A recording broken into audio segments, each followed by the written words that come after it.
I like the idea. There's definitely some stuff we can work in. It doesn't have to all be done to start with. It will be just something like It would be something that would be special. That would be something that international players can work together to get. Is that something that the players or people contemplating playing the game can look at as well? So Yeah. So as refs, we're going to be walking around with this kind of stuff. So one of the things we're going to ask the players is to promote the game. We want to be able to film stuff happening. Now, granted, a lot of the recording of the voices and stuff like that will be muted out, but we would like to be able to kind of walk around a court and explain what's happening as refs. And that way, if someone who's never Larped before could watch the videos and kind of because the problem with Larp documentaries, in my opinion, is what they do is they kind of shove a camera in someone's face and they say to the person, "What do you think about Larp?" And then they go, "It's amazing," and they talk about it. Or they go, "Let's just film a load of people laughing," and you see them flinging swords at each other and stuff, and you don't see creating the narrative is really hard. It's the same with the mega game and similar sort of scale events where tying together a dispersed narrative is really, really, really difficult. You either have to stay with one person the whole time So that's why if we stayed with a ref for an evening, we got all these cameras and the ref is walking around and filming and saying, look, there's an engagement going on with the players, etc. So you have a GoPro on your head. Yeah, this is happening here, and afterwards we can edit it and say this is what's going on in this bit. So as an outsider looking in, you can kind of go, okay, that's cool. I like that. I think this is something I'd be interested in, because I think the gap between it sounds silly, but you've got like board gamer, role player, and then Larp. I think it literally is there's a gap in between. I know people that play board games that don't do pen and paper, that don't do Larp. Yeah. They love board games, so they're good at interaction with other people and cooperative or aggressive and stuff like that. Then you stick them on a D&D table and they're actually okay, they're comfortable because they board games and they're used to that social dynamic. Like, these are the rules, these are the people I'm interacting with. The difference between that and they go into the Larp is that now at this point you're increasing the player base, which is why I think for you and your mega games are a Larp. They are. Yeah. Because when I went to your mega games, I was playing a character and this was what we were there to do, and we were interacting with other people that in theory they're LARPing because they've got their agendas and their things they were doing. I won't start the flame wars on the mega games thing about what a mega game is. I think the only real difference is there's no need to dress up or be a character. You can literally be yourself in a role. You okay with filming? We're recording, so it's good. No racism. But yeah. All the racism. Unless it's just Only racism. He's allowed. I like that's the only thing you're not allowed to talk about. There's loads of other taboo subjects you could... Just them all saying. Alright, you've already covered them. Sorry. An hour. In the first 3 seconds. That's your I first know you. Who are you? James. Hi, James. Drunk Justin. It does sound like the game drunk is Justin. kind of naturally set up to create coteries of local players, international players, and you mentioned earlier on about like a hunter aspect. Oh, the hunt, yeah. But I don't know how willing a hunter would be to be in a coterie of vampires. The hunters are so. We want to put something into the game with hunters, so the general public are doing the Masquerade breaches and all that, which is a defined point where the game will just end. If the players allow so many Masquerade breaches and vampires to become, basically publicised as being real, that's going to increase the amount of hunter retention, and then eventually the hunters will just move into Southampton and kill everything. Is this going to be one of those? And now we are going to move to 5 years later. Yes. New characters wander up and wonder why.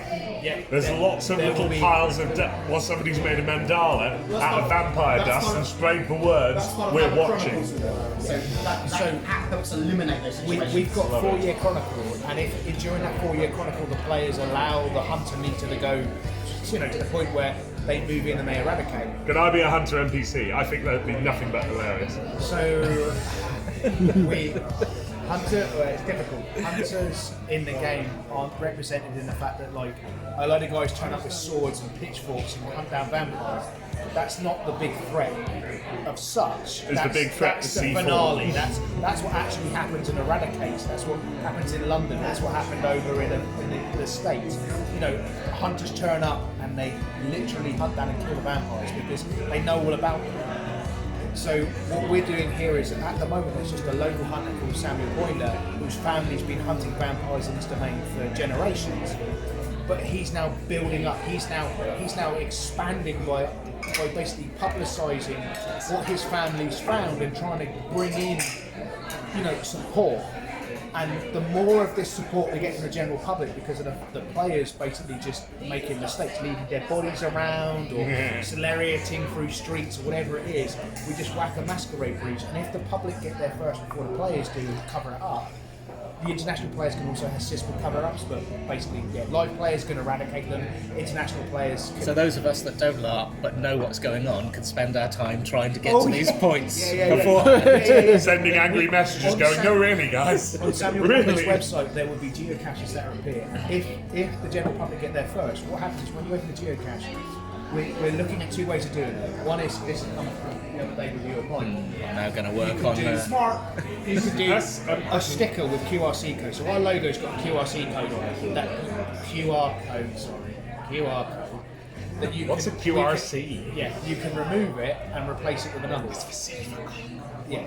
So the idea is with that is when we make a geocache, we will stick one of those stickers in the area, and that QR code will be linked to a page on our website. So when you scan it, you go along and you see it's like a description of what you see, and it's different from the real world. So like, you know, you've uncovered a dead body, you see blood trails, or you see something that is Masquerade breach.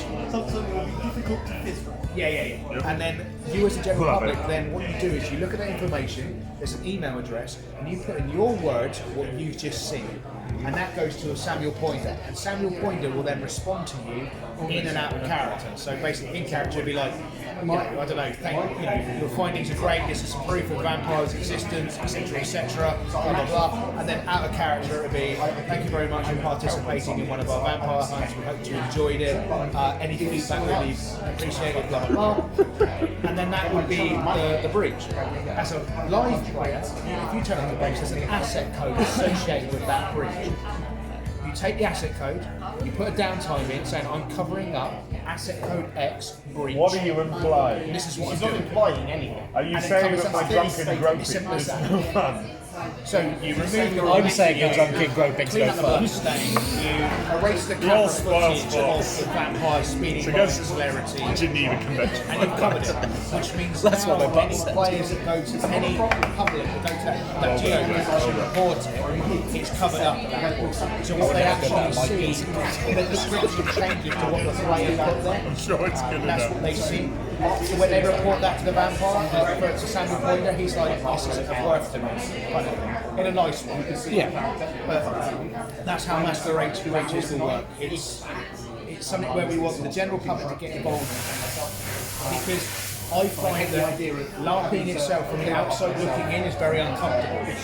In it, it's really actually quite comfortable to be around because the player base is quite accepting and invested. But from the outside looking into it, it's like, what the fuck are they doing? So that's why what we want to do is, by doing these geocaching, the general public will get involved because they're getting an out-of-character and in-character response from Samuel Pointer. They're seeing a description of something that actually isn't there.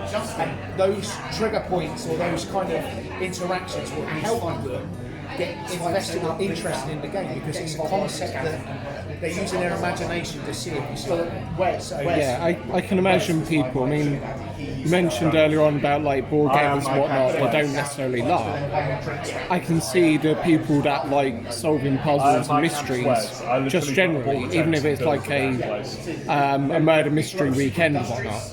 That sort of thing is really going to appeal. Yeah. So the murder mystery side of stuff, that's something that we really want to.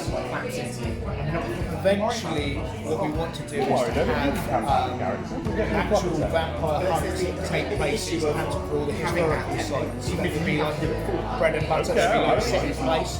another means to, so like murder mystery, so someone in the general public can go through a complete scenario. Oh, strong independent women. You put up a forming adult, which I can Another way for us to kind topless. of bring people in. It was also like him that was on about that was the direction I was going to take the game. X-Pol. Oh, it's done. If All I right, wasn't successful with the funding, I was going to basically remove the Larp and the Don't buy her a the van. vampire kind of community side from it and make it into a murder mystery, basically in Southampton. So it's something that we can definitely do, and Got a bit of money now. it's an avenue where I honestly believe that the reason why there are people out there that play board games, that do D&D, that do stuff like that have seen Larp from the outside, that look at it and go, no, I'm not interested in that at all. It's not my cup of tea.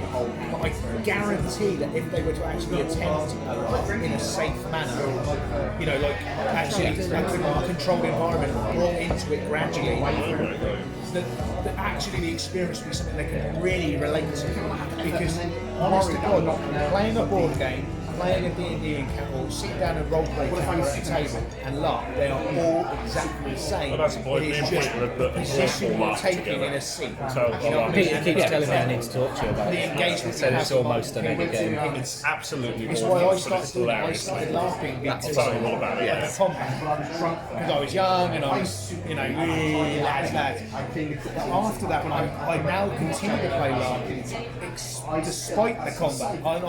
I'm not keen on What? it. Who are you? Yeah, for me, it's the engagement. Who is he? I think I'm that typical person that has never made that step from every other game type to LARP. Yeah, and I think that if I just like hitting things with swords. Well, I do that anyway, but with metal. So it's, Well, really, I've done that as well. yeah, I know. And it's really something good in fun. place that would make it so when you turn up to a LARP for your first time, you're kind of brought into it. Do you know what the main I don't thing need is? to buy period It's the underwear for costuming my version. and the continuous in character. They're the two bits that stop me from going from mega game to LARP. Because you have to Because continuously I have to be in character, not just me Having a good having game. a role, and it's I don't actually enjoy dressing up. So they're the two little here's bits. here's the best thing for you. As when I first started, I played Mark the vampire. My first character was Mark. I wore a shirt and a pair of trousers. I turned up to my game and I'm playing Mark. My background was that I was a security guard that had recently been turned into a vampire because I played a security guard job. Now I remember. That was Turner. Yeah. And that was Mark the vampire. And for you could play Zane the vampire as long as you put the costume on that was 1999. That's your costume, which could be a t-shirt with friends written on it, with a pair of trousers, and then you just play Zane. So that's it. So the only thing I would suggest is you take one part of your personality and you twist it. So that way you can easily go in and out of it. Yeah, I don't think it's playing another character because I do that enough in role playing. I think it's that feeling that I need to stay in character the whole time. It's that. One thing that I find when I do it, it's easier when you're doing sort of fantasy LARPs and something that's not as close to real life, but find one piece of kit that you put on. If it's that t-shirt with the Friends logo on it, if it's a necklace that you wear, if it's a pair of gloves, and when that piece of kit goes on, you are that character. And that way you can come in and out as you please just by taking that off and putting it on. Yeah. Silly voices. Do you know what it is? A lot of my characters are silly voices. Until the belt with my works. knights, my Yeah. pouches and everything else goes on, I'm just an idiot in a tunic. Yeah, I think it's the energy of it. It's not the actual staying in. It's the drain I worry about of actually maintaining the character for an extended period. What I would suggest is for that is play an NPC. Yeah. Turn out to one of our games, become an NPC. And with that, the best thing you can do with that is that we can turn around and say, your NPC is an hour slot. Yeah. Turn up to the game, play it for an hour, see how you feel, walk away. And then we can then erect and then sit down with you and chat and say how you felt about it, what do you think, etc. Because I 100% agree with you in that sometimes the emotional investment or the staying in character can sometimes be quite hard if you're not in the mindset or you've got other stuff going on. And the problem with LARP is normally you can't walk away. So hopefully with this it should be easy to, because it's going to be set in a room or in a space, and then you walk out of that space. Like, it's one of the reasons when I smoked, it was so easy for me to LARP, because I'd go to Vampire, role play, and if I felt like, you know what, I need a break, I'd go outside and I'd smoke. And I'd get my mark space, talk about the game, whatever I want to do, and get back in and get back in the character. But I understand How long are the events last? How long are they? Just an evening? So what we're looking to do is, depending on the venue, we're looking to kind of go from 6 o'clock time in to 12 o'clock time out. Some venues may push to 11 o'clock, but we try and push it up. As far as players turning up, though, where it's going to be on a Saturday, we're going to ask players to turn up at 5 o'clock to start the game around about 6. When you're going to have a full load of role play, things going on, and then the game will normally end around 11, and then we've got like time-ish, which would be 11 or 12, where we collect blood cards off players, we update character sheets, we Bit of a cool down. People can discuss if they want to do downtimes together. Because the worst problem about LARPing is when someone puts a hand in it, you're in mid-conversation, you're engaged like fuck, and someone puts a hand in and goes, "Shut up!" and you're like, so we want to have the time-ish. We want to have that period of time where we go. Time-ish represents that you can continue the conversation. It's like where you're down the pub and you're having a conversation like we are now. 3 or 4 people leave because they've got to go home and get taxis. And the last, bar closing time's bell. been called at the bar. You know you're going to have to go soon, but you can continue. So we want to have that safe at the beginning and at the end of the game. So the time-ish at the start of the game will represent players attending to the court, turning up, going through the refs and showing, getting your blood cards, getting your kind of, I don't know, approving your character to play. Which will be every time a character turns up to the game, their membership will be checked, their blood will be given to them, their character sheets are checked, and then you're free to enter the space. How close to the tabletop game is it in terms of stats and So Mind's Eye Theatre rules are similar, but vastly different in other aspects. So you will see similarities between the names of disciplines and the effects of the disciplines. The mechanics used to in those disciplines will be different. So, for example, in the game, celerity will give you more actions. In this, celerity gives you more actions, but it happens. It's kind of like spaced out. So you've got the every man's round, which is where everybody takes their turn in initiative. And so what you do is to determine initiative in a round is based on your physical or mental, and then the decider goes down to your social. There's a draw. And what happens is a ref will turn around and go, okay, so we're starting at physical 20, physical 19, physical 18, all that's thing, and they get their action, they do their thing. Mental, social, physical, whatever they're doing, it's just how fast the character is. Goes all the way down to the bottom, and then what then happens is the celerity rounds happen after that. So we go like 1, 2, 3, and that's the celerity action that takes place. Which should mean in basically a combat round, combat in this game is slower than you would find with the pen and paper games, roll the dice to do. But the idea is so that the way this one kind of works is very inclusive. So everybody gets, because I find that if you just shout, anybody got any mental actions? And then you've got a room of 30 people going, I'm going to do this, I'm going to do that, I'm going to do this, I'm going to do this, I'm engaging you. And it gets confusing as fuck and some people get missed out. But if you turn around and say 18, and then there's like 2 people that put a hand up and go, I'm on 18, what you 2 do? And you've got the engagement with them and the ref to kind of see, and everybody in the room knows what's happening. The combat in the game is brutal. It's very easy to die, which is what you want. But you're not expecting much combat, or we're hoping not to. The game has combat in it. We want combat to be brutal and emotional and dramatically affect the game, but at the same time we want the game to be driven by social and by politics, by that kind of engagement. We want when the gangrel pops his claws. Sure, big shit's going 4 or down. 5 people are going to die. Yeah. But next session, guess what? The gangrel clan has just been chased from the city. Yeah. They're always going to be ramifications. It should never be that combat takes place, there's bodies on the floor, everybody just walks away and goes, it's okay. There's ramifications on that. Your beasts are all being stirred by it. Your characters are being affected. The court as a whole is being affected. The prince is fucking livid. Let's not beat about the bush. The prince is dead. Yeah, it's horrendous. It's going to be it should be there as a fight, and then the aftermath of that fight should be just as engaging as the fight itself.